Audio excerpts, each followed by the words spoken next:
નમસ્કાર દર્શક મિત્રો, જી ડિજિટલ ગુજરાતી ન્યૂઝમાં આપનું સ્વાગત છે। આવતીકાલે સ્થાનિક સ્વરાજ્યની ચૂંટણી માટે મતદાન હાથ ધરાનાર છે, ત્યારે આવતીકાલે 5,775 દાવેદારો માટે કુલ 36,71,479 મતદારો પોતાના મતાધિકારનો ઉપયોગ કરશે। ત્યારે સ્થાનિક સ્વરાજ્યની ચૂંટણીમાં આવતીકાલે 16 ફેબ્રુઆરીના રોજ સ્થાનિક સ્વરાજ્ય ચૂંટણી માટે મતદાન યોજાનાર છે। ત્યારે મતદાનની પૂર્વ રાજ્ય ચૂંટણી પંચ દ્વારા તમામ જે તૈયારીઓ છે આખરી ઓપ અપાયો છે। ત્યારે તમામ જે બૂથો છે સંવેદનશીલ, અતિ સંવેદનશીલ અને સામાન્ય જે બૂથ જેઓ છે તેમાં પોલિંગ બૂથથી લઈને તમામ જે સામગ્રી, મતદાનને લઈને તમામ જે સામગ્રી અને પોલીસ બંદોબસ્ત સાથે તેને અત્યારે હાલ તૈનાત કરી દેવામાં આવે છે। અને આવતીકાલે સવારે 7 વાગ્યાથી લઈને 6 વાગ્યા સુધી તમામ જે મતદાન જે છે તેની પ્રક્રિયા હાથ ધરાર છે। ત્યારે તડામાર તૈયારીઓ રાજ્ય ચૂંટણી પંચ દ્વારા કરવામાં આવી છે। ત્યારે ઈવીએમ સહિતની જે મતદાન સામગ્રી છે તેનું વિતરણ પણ આજરોજ કરવામાં આવ્યું હતું અને તમામ જે પોલિંગ સ્ટાફ છે તેને પોતાની જે કામગીરી છે તેને સોંપવામાં આવી હતી। ત્યારે તમામ પ્રકારની જે વ્યવસ્થા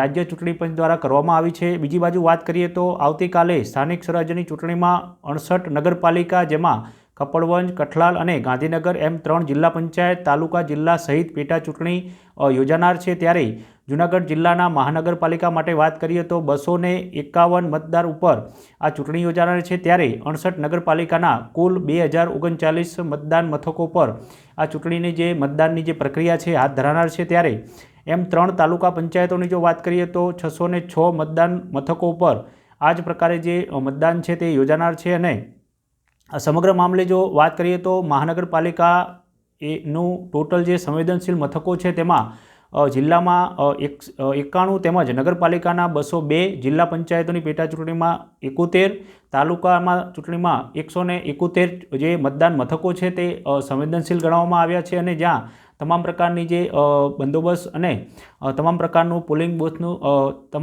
તૈયારીઓ આખરી ઓપ અપાયો છે। ત્યારે વાત કરીએ તો મહાનગરપાલિકામાં 16 તેમજ 68 નગરપાલિકા અને 68 તાલુકા અને જિલ્લામાં 38 મતદાનો અતિ સંવેદનશીલ પણ જાહેર કરવામાં આવે છે। અને રાજ્ય ચૂંટણી પંચ દ્વારા આ તમામ જે પ્રક્રિયા છે તેને હાલ આખરી ઓપ આપવામાં આવ્યો છે। આ મતદાન પ્રક્રિયામાં આવતીકાલે 1,70,163 જે મતદારો છે જે પુરુષ મતદારો મહાનગરપાલિકામાં છે। ત્યારે નગરપાલિકાની વાત કરીએ તો નગરપાલિકામાં 9,19,778 પુરુષ મતદારો છે। તાલુકાની વાત કરીએ તો 2,71,298 આ પુરુષ મતદારો નોંધાયેલા છે। આ જ રીતે વાત કરીએ તો જ્યારે 1,11,934 મહિલા મતદારો જૂનાગઢ મહાનગરપાલિકા માટે છે। આ જ રીતે વાત કરીએ તો નગરપાલિકા વિસ્તારમાં 2,63,618 મહિલા મતદારોનો મતાધિકારનો ઉપયોગ કરશે। એટલે કે આવતીકાલે ચૂંટણીમાં પેટા ચૂંટણીમાં આ તમામ જે મતાધિકારો જે પોતાનો મતદાનનો ઉપયોગ કરશે।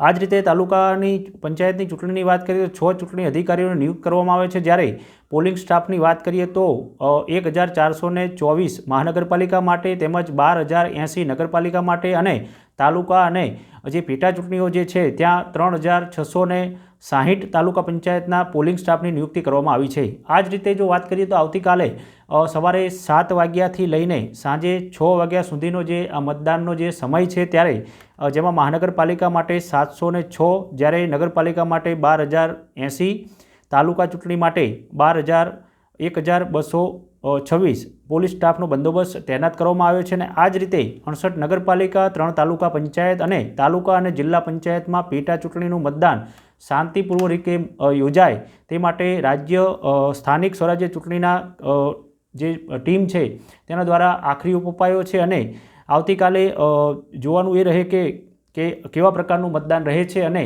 કઈ તરફ મતદાન જોડાય છે તે જોવું રહ્યું।